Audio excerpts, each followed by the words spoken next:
প্ৰেমৰ সংজ্ঞা তোমাৰ মতে কি? প্ৰেম এটা প্ৰেমৰ সংজ্ঞা কি? আপুনি ডাইৰেক্ট নুসুধিব। কি খবৰ আপোনালোকৰ? মই প্ৰিন্স ভৰালে কৈ আছোঁ আৰু আজি আমি গৈছোঁ ধেমাজিৰ ডিমৌলৈ। আৰু মই অকলে যোৱা নাই, মোৰ লগত প্ৰায় 50-50জন মানুহ গৈছে আৰু আমাৰ ছাৰহঁতি আছে। পিছত চিনাকি কৰাই দিম। বহুত ধুনীয়া ধুনীয়া ছোৱালীও গৈছে আজি আমাৰ লগত। এই ছাৰ গোটেই ধুনীয়া ধুনীয়া ছোৱালী। আৰু এইগৰাকী হৈ গ'ল আমাৰ সুস্মিতা সেনৰ মাহীয়েকৰ, জেঠায়েকৰ, ভিনীয়েকৰ, খোলালীয়েকৰ, ভনীয়েকৰ। ধুনীয়া ছোৱালী ঢেৰ আছে। গতিকে ভিডিঅ'টো আগলৈকে চাই থাকিব, আজি তামাম জমিব।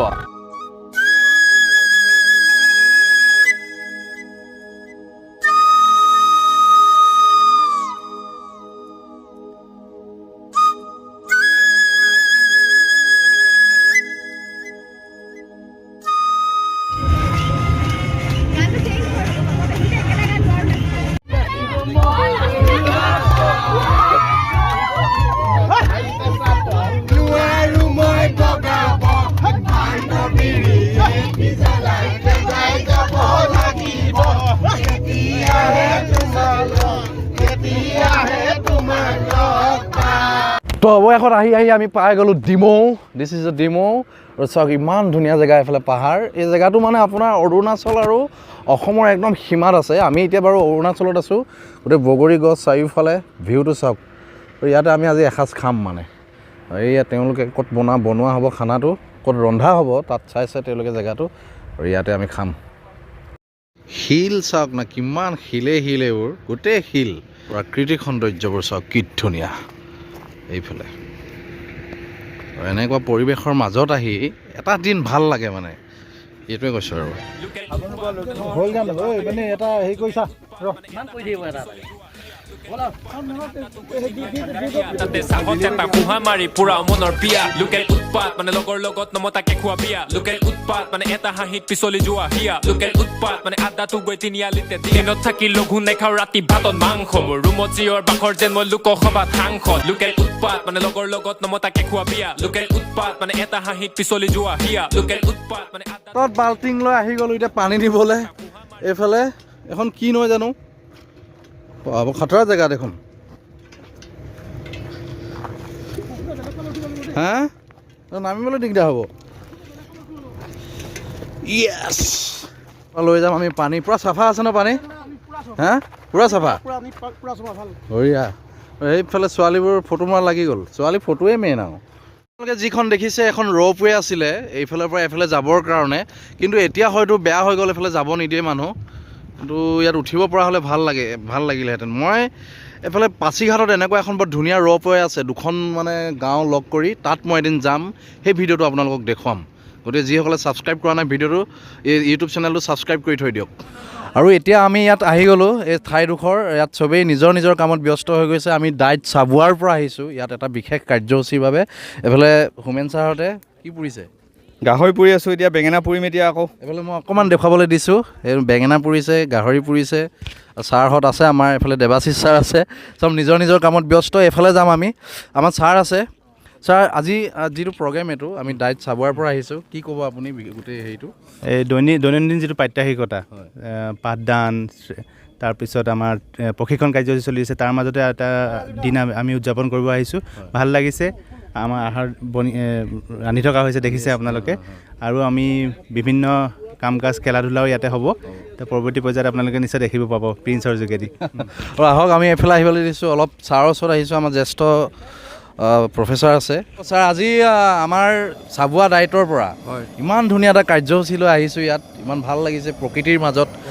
আপোনাৰ অনুভৱটো কেনেকুৱা? খুব সুন্দৰ, খুব ভাল লাগিছে। মানে এইবিলাক যিটো বস্তু খুব বেছি ভাল লাগে তাক মানে অলপ ব্যাখ্যা কৰিবলৈও দিগদাৰ হৈ যায় আচলতে। গতিকে খুব ভাল লাগিছে। সকলোৱে খুব ধুনীয়াকৈ আজি আমি খাম বুলি ভাবিছোঁ। তাকে লগে ভাগে আমি এতিয়া চব লাগিছোঁ সকলোৱে। এইফালে আমাৰ বইল দাইল হৈ আছে, দাইল হৈ আছে, এইফালে মুৰ্গী মাংস বনাওঁ বুলি ৰেডি কৰিছোঁ। গতিকে ভাল লাগিছে, যথেষ্ট ভাল লাগিছে। সকলো কামত বিজি সুন্দৰকৈ, আৰু সকলোৰে সহযোগিতাটো খুব ভাল লাগিছে। মই এইটো সুধিম ছাৰ, আপুনি যিহেতু শিক্ষাৰ লগত জড়িত এজন ব্যক্তি হয়, গতিকে এনেকুৱা কাৰ্যকলাপবিলাকে কেনেকৈ প্ৰভাৱ পেলায় শিক্ষাত, ছাত্ৰ ছাত্ৰীসকলৰ মাজত কিদৰে প্ৰভাৱ? যথেষ্ট প্ৰভাৱ পেলায়। কাৰণ আমি সদায় কওঁ যে, আজিৰ তাৰিখতো আমি কৈ আছোঁ যে ল'ৰা ছোৱালীক চাৰিখন বেৰৰ মাজৰ পৰা উলিয়াই আনি বহিৰ্জগতৰ লগত সম্পৰ্ক ঘটাব লাগিব। যদি বহিৰ্জগতখনলৈ আমি নানো, এনেকুৱা ধৰণৰ অনুষ্ঠানবিলাক নকৰোঁ তেতিয়াহ'লে তেওঁলোকে আচলতে বহি জগতখনত কি আছে সেই কথা তেওঁলোকে অনুভৱ কৰিব নোৱাৰে কেতিয়াও সদায় তেওঁলোকৰ মনটো সেই 4খন ৱালৰ ভিতৰতে সোমাই থাকিব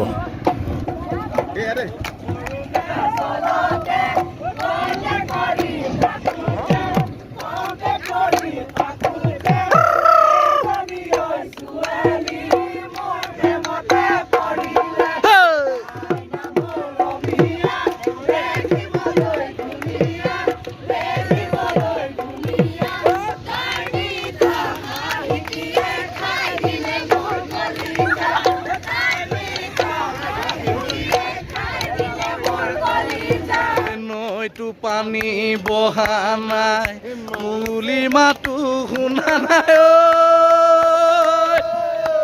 শুনা নাই ঐ কেতেকী মাতে ৰাওপনা কলে জানো বুজিবা মোৰে প্ৰেমৰ বেদনা মোৰে দুখৰ বেদনা পাহাৰৰ মানুহবোৰে কিমান কষ্ট কৰে চাওক এই বোজা খৰি মাথাত লৈ তেওঁ গৈছে বহুত কষ্ট কৰিব লাগে ইয়াত মানুহ জীয়াই থাকিবৰ কাৰণে দেখিছোঁ অথনিবাৰ ইয়াত এনেকৈ শিল ভাঙি আছে এইখন হয়তো ৰ'দ এইখন দাদা দাদা অলপ কথা এটা সুধিছোঁ এইটো আপুনি যে ভাঙি আছে শিল ভাঙি আছে কি হিচাপত দিয়ে আপোনালোকক ইয়াত পইচাটো খৰচটো ঠিকা ঠিকা কেনেকৈ দিয়ে ট্ৰেক্টৰ চিষ্টেম ট্ৰেক্টৰ এক ট্ৰেক্টৰত কিমান দিয়ে কেইজনমান দিয়ে 1000 এক ট্ৰেক্টৰ ভাঙিলে 1000 টকা দিয়ে আৰু এয়া হৈ গ'ল জীৱন যুঁজ পাতবোৰ এইবোৰ কি কৰিব বাইদেউ পাতবোৰ কি কৰিব এইবোৰ পাতবোৰ অঁ ছাগলী আপোনাৰ কি ছাগলী ফাৰ্ম আছে নেকি নাই ফাৰ্ম নাই ছাগলী পোহে আহিছোঁ যিহেতু ডায়েটৰ পৰা বৰ ধুনীয়া ধুনীয়া ছোৱালী মই প্ৰথমে এই ওচৰত আহিছোঁ বৰ্ণালী এজন মই মোৰ জীৱনত লগ পোৱা মানে বহু উজনিৰ পৰা নামনিলে বহু ছোৱালী লগ পালোঁ কিন্তু এই যিটো ব্যক্তিত্ব বিৰাট ভাল লাগে মোৰ এতিয়া মই প্ৰথমে তোমাক সুধিম তোমাৰ মতে প্ৰেমৰ সংজ্ঞা কি হয় আপুনি ডাইৰেক্ট নুসুধিব মোক আগতে কৈ ল'ব প্ৰেমৰ সংজ্ঞা কি ডাইৰেক্ট কি হয় তোমাৰ মতে বন্ধুত্ব বন্ধুত্ব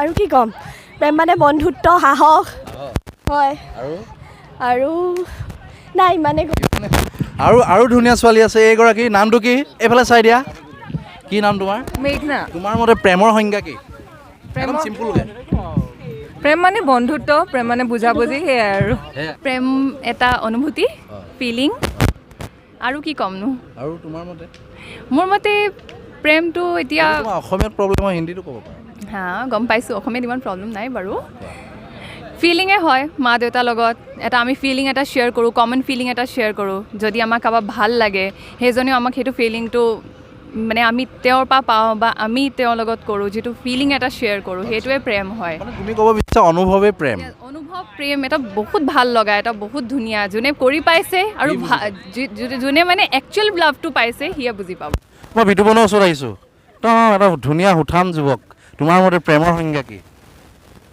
তেতিয়া দুজনৰ মাজত ভাল বুজাবুজিয়ে মানে মনৰ মিলন মানে দুজনে যেতিয়া মনৰ পৰা দুইজনৰ মানে যেতিয়া দুইজনে ইজনে ইজনক মনৰ পৰা বুজি পায় সেইটোৱে প্ৰেম মনৰ পৰা বুজি পাব লাগিব গ্ৰেচিৰ ওচৰত আহিছোঁ কি ক'বা তোমাৰ মতে প্ৰেমৰ সংজ্ঞা কি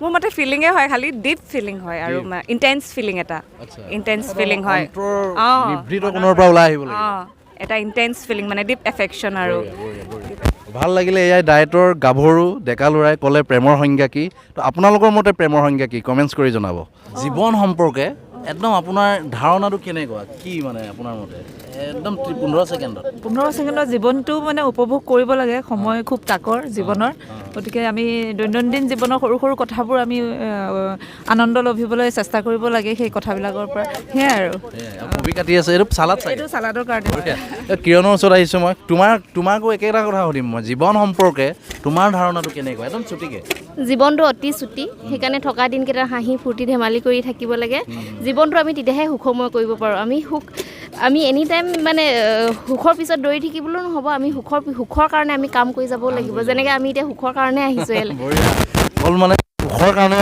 কাম কৰিব লাগিব বুলি কৈছে আপুনি কি ক'ব জীৱন সম্পৰ্কে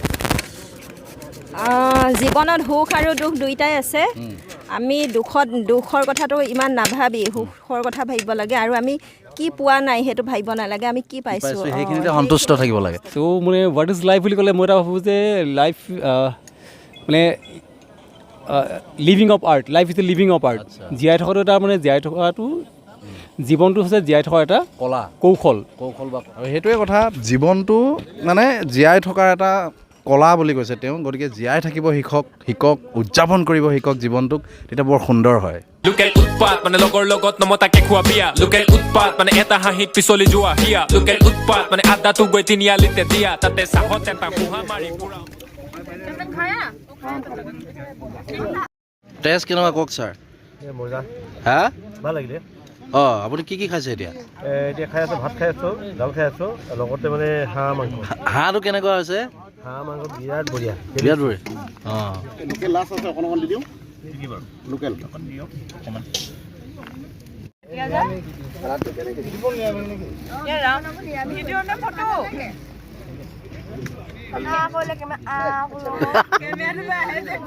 অৱশেষত বেলি পৰিলে এতিয়া আমি যাবলৈ হ'ল যদি আপোনালোকে ভিডিঅ'টো ভাল পালে যিমান পাৰে সিমান শ্বেয়াৰ কৰিব Prince Balij blog YouTube channel subscribe কৰিব থেংক ইউ লাভ ইউ